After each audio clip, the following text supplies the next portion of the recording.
Greetings, Commander. Jurassic here. Today we're back with another Elite Dangerous tutorial. Today we're going to be focusing on exploration and what you need to build the best exploration ship possible. Today's example is going to be with a Krait Phantom. However, the Mandalay should be on sale later in the month, which you can swap your components over to that, since the Mandalay should skirt you just a little bit more jump range than the Phantom.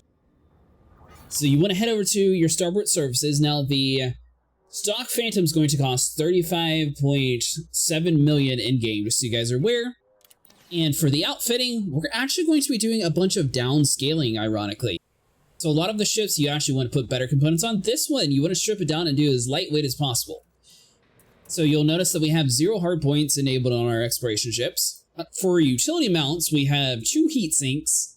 This is just that way if you're using your SCO and your ship's starting to burn, you want to have these on. If you have the Mandalay, you don't really need these since it runs much cooler, but it's always nice to have some heat sinks in stock just in case.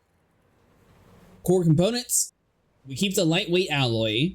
For your power plant, you'll notice that it's a class 7, but you actually want to downscale it to a size 4A. That's going to get you enough power to do everything we need to do. Also, the modifications that we have installed, we have an overcharged power plant and set it up to monstered. You don't need to have it all the way to grade 5. Technically, grade 3 will work good enough, so that's what we have on our power plant. Thrusters, if you like going fast, you'll want a 4A thruster. So we have a 4A thruster, and under the modifications, we have dirty drive tuning and drag drives set up to grade 4. If you want to go just a little bit faster, you'll want to put this on grade 5. That way you're able to go full speed. Now, this is one of the more controversial components of the build. We have the pre-engineered 5A SCO drive. Now, if you don't have this, it's going to cost you a little bit extra money. However, you can earn it completely free in-game by grabbing a Titan bonus. But if you were to buy this stock without the pre-engineered, it's going to cost you $5 million, so you're going to add that to the total in the build. If not, you can subtract it from the total. You're going to want to downscale the life support to 4D. By the way, the pre-engineered also comes with modifications, which has the increased FSD range and the deep charge, so you don't have to do any engineering if you do go with the pre-engineered route. I highly recommend doing that. Now, for the power distributor, we're going to downscale it to a size 2A. You'll notice that it comes in a slot 7. And we head over to the modifications. You want engine focused power distributor. We have it set to grade 4 with cluster capacitors. Honestly, this gives you plenty of power. We don't really need to have a grade 4. Grade 3 would work just as fine. And sensors, we have a 6D. Basically, D is going to be the lowest mass possible. Some components you physically have to have, and this is one of them. Modifications, you want a lightweight scanner. That's going to basically lower the weight even more. And a default fuel tank. Alright, so for our optional internals, you always want to have a fuel scoop. For exploration, it's the most important thing. So I highly recommend having a size 6 fuel scoop. They don't have any mass at all. The better fuel scoop's going to grab it faster. You're going to notice it'll have boot time and scoop rate. That's going to increase with the higher fuel scoop you have. They also come with a much higher cost.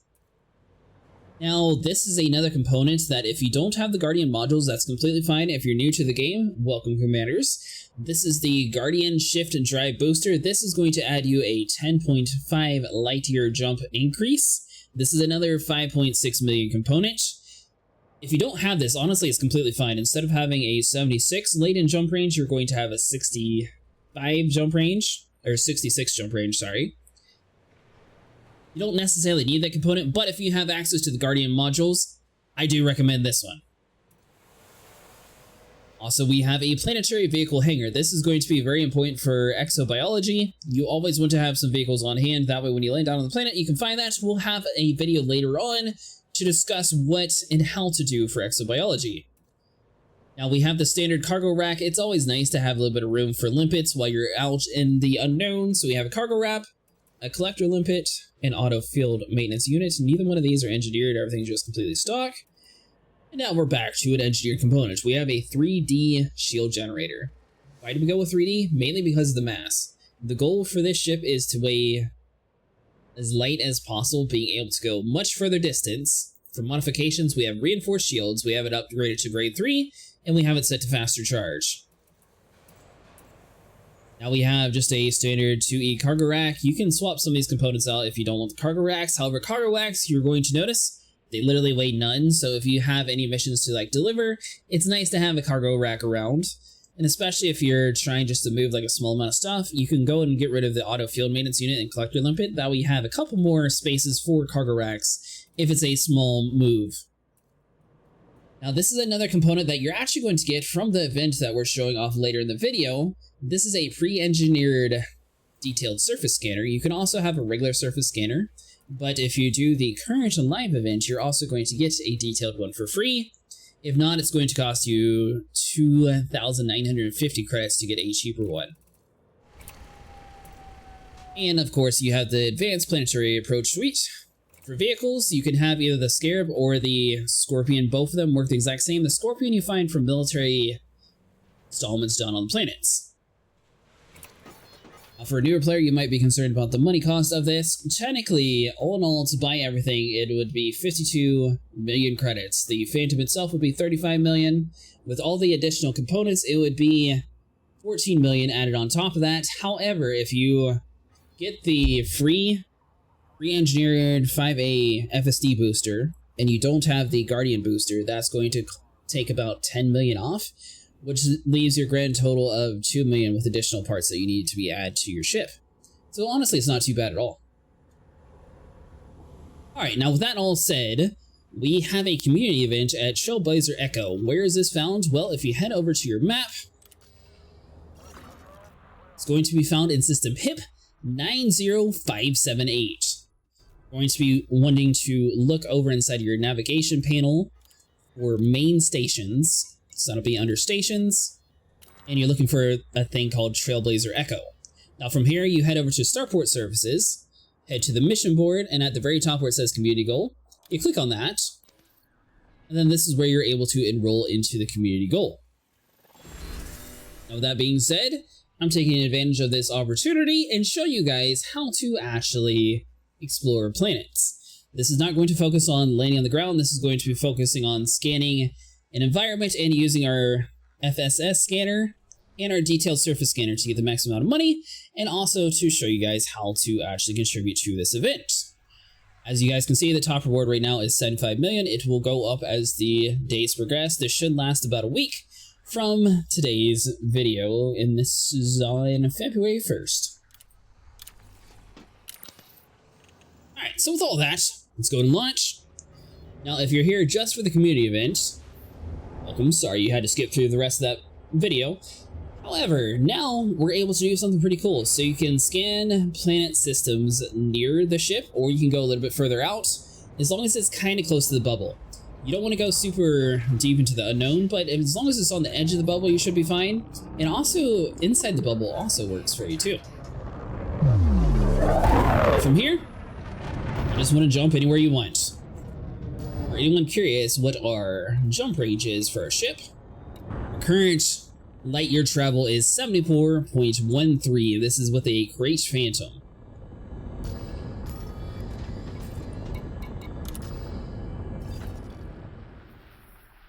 Now honestly, you can go wherever you want.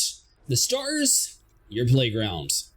You're going to notice that the Col 285 sector NV-1 is only 5 light years away. You have to be at least 20 light years away from HIP 90578 for them to be able to buy your data. Theoretically, the further you're out, the more they should be paying. However, this community event does specify that they want it to be kind of close to the bubble, so I will just stick to what the community goal recommends. Alright, so once you jump to the system, just in case you don't have it mapped, you want to click your 4 panel, head over to your firing group, and you want to make sure that you have your D scanner mapped to a button. Once you have that, you want to swap over to analysis mode, then you'll be able to scan. So we found 16 bodies inside the system. Alright, so once you honk, you want to use your SEO drive if you did buy it. If not, you're going to be flying away a little bit slower. Get a little bit far away from the sun. Then you want to pull back on your throttle. You can hit the comma key. This is going to get you into the filtered spectral analysis. And from here, you're going to use the A and D key, depending on if you change your buttons or not. And you're going to scroll to the left and right to find different planet signals. You're going to notice that it has gas giants here. Rocky bodies, that's going to be the main one that we're looking for. Now, in the event tab, it tells us specifically that they don't care at all about the gas giants, so they mainly focus around the other styles. You might be wondering how to actually tell what kind it is. Well, once we get done scanning, we'll be able to look up in the menu here and see which planets we're actually looking for. So just scroll around, you'll see the white circles there. If it's a dashed line, that means it's not in the correct area there. You want it to be solid, and you're going to notice if we get like too far out of the range, it's not even going to show up in this spot, but it is going to try to like point to the area telling us to go to this zone. So you just want to dial it in until you see it turn to a solid circle. Alright, so once you have all 16 bodies found, this is going to be part of the data for the community event. However, if you want to fully complete it, you're going to want to click 1, that's going to scroll over to your panel on the left, head over to your system map. From here, you're going to notice that the bigger planets are usually going to be gas giants. If you click on them, and you're kind of curious to see, it'll be the first part of the sentence over here. So like gas giant, Jehovian gas giant, and gas giant again. Now, the thing that we care most about, if you click on the smaller ones, you're going to notice that Watery Ice World, that's one that we want. And every single one of these little smaller moons typically are what we're looking for. You are going to get a bonus if you're the first to discover, and a bonus if you're the first map to an area. Also, your name's going to be found inside the game for forever, which is really cool. And you're going to also notice that there's going to be a third area for first footfall. So that planet probably had some exobiology on it. Alright, so now that you identified which planets to go to, let's head over to one and see what to do. At this point, we don't want to get too close to where we're going, so you want to head over to your firing order and make sure that you have a surface scanner. That's going to be the component that we talked about earlier on, where you can have either a pre-engineered or regular one. Now, if you have it more engineered, it's going to have a wider radius, so it's going to require less shots to actually get it complete, so you'll be able to do it a little bit quicker. And also, there is an efficiency bonus on most of the planets. If you get inside of the efficiency bonus, you'll get a little bit extra money. Now, depending on the size of the planet, some are going to take more, some are less. This one recommends having 6 probes as like an efficiency target. So as long as you get it in 6 or less, you'll get a little bit of a bonus. Now, you can be a little bit close to the planet, but you don't want to get too close to where you get sucked into the gravity. And you also would be far enough away to be able to look around. Now, you can technically click a button to see the other side of the planet if you're wanting to. However, you're going to notice when you scroll down some, there's going to be a little dashed line here. If you line that up with the break in the circle, that's going to get you your most efficiency. Typically on these smaller planets, you should be able to do it in 2 if you have an upgraded detailed surface scanner. For the other probe to hit, and as you guys can see, we got it done in 2 probes. Surface scan complete. This one, it looks like, also has some biolife on it. So we got Flumoris, and then you can click Q and E to see like the different stuff inside the planet. The blue area is basically where you're going to find the biolife if you're wanting to do that part of it. However, that is not required for this event, so we're going to focus more on the exploration side and how to use our scanners. Now, you just repeat the process for every single one of the planets, and then we'll go back over to the mega ship and show you guys what to turn in. Now, depending on how many people have mapped the system that you're currently going to, that's going to determine your payout. So if you go to a system that's very popular and a lot of people have been through there, you're going to get a lot less money. If you're turning in a system that hasn't really been scouted that much, you're actually going to get about 2 million per, which honestly isn't too bad, but it's definitely not the most paying in the game.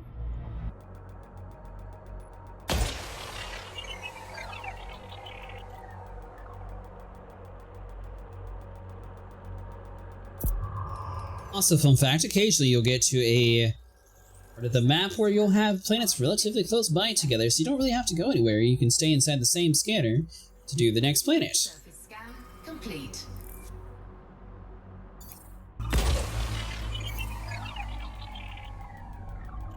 Alright, so now that we have our final planet mapped, we can head back to the area.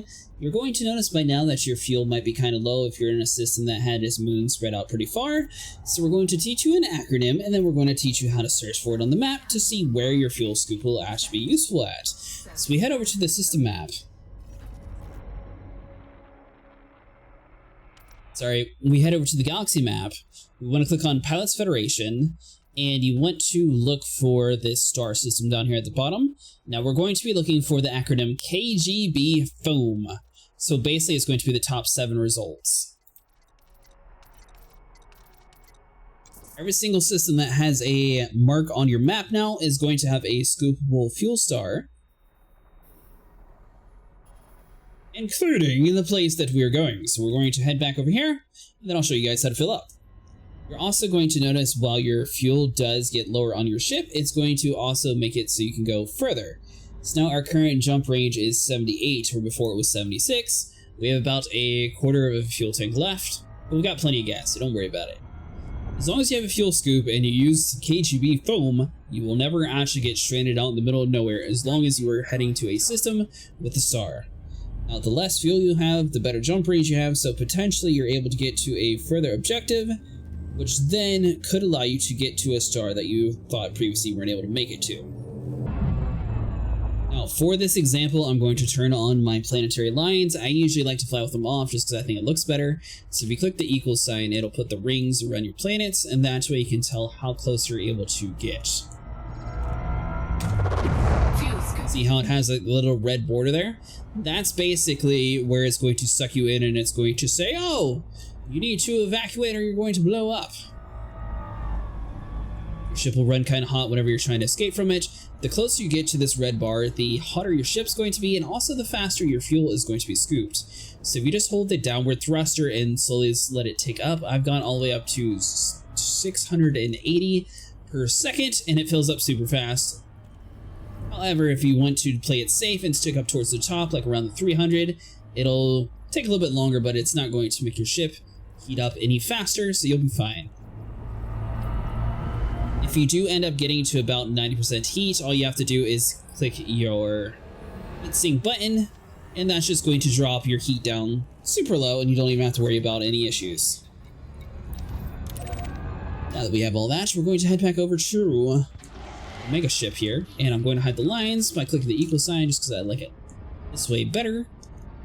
I don't want to lie to you guys and say that you only need to do one system to get credit. When I did it, it was one system. By the time you see this video, it might be more systems needed to actually get some credit. As long as you're at the very bottom of the list where it says you contributed some, then you're good to go and you're guaranteed to get the event reward, which is going to be a version 1 and pre-engineered surface scanner like we already have on our ship. Or you can also head over to the mining colony. If you haven't seen that video, I'll link it here, where you guys are able to get to the pre-engineered mining laser and also your pre-engineered surface scanner that you can just buy. And they're super cheap too. One thing to keep in mind, this video is focusing on the community event. However, your planetary data is always going to be turned in the exact same spot. And one thing to keep in mind, if your ship ends up blowing up, you're going to lose all the data that you acquired. So that is where exploration has a decent payout, but it also can be a huge heartbreak. If your ship blows up, you lose all the data with it. It's not going to be like combat bonds where it's safe.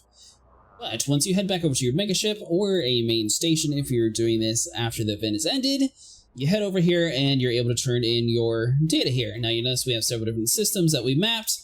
Some systems are going to say they're too close and we can't actually sell it inside of this area.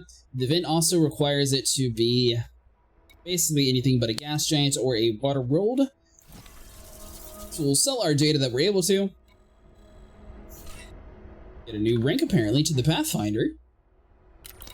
And now you can add some contribution to the community goal, hopefully. If not, then you're going to need to do this a few more times to at least get to the top 100%. However, the higher up you go, the more money you're actually going to get paid out at the end. This event should be going on for another 1 week and 4 days. Usually, if it starts getting to where the community is about to surpass their goal, they typically add a few more tiers to allow more people to have plenty of time to actually be able to do this. So hopefully by the time you see this video, you're able to do that, or you're just wanting to do it for fun later on and learning how to explore. You can turn it into any cartography table, and you should be able to turn in your data. Now, if you're the first one to explore a planet and first one to map it, you do definitely want to be able to turn that data in before someone else does. That way the game can log in the journals that you were actually the first one to get everything done. If this guide helps you guys out, consider subscribing. We are a Elite Dangerous partner, and you guys can get some very cool skins whenever they drop. But I will see you guys in the next one, Commanders.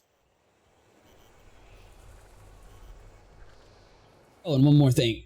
We have a link down in the description down below from Coriolis for the ship build, just in case you guys are trying to figure out how to build it.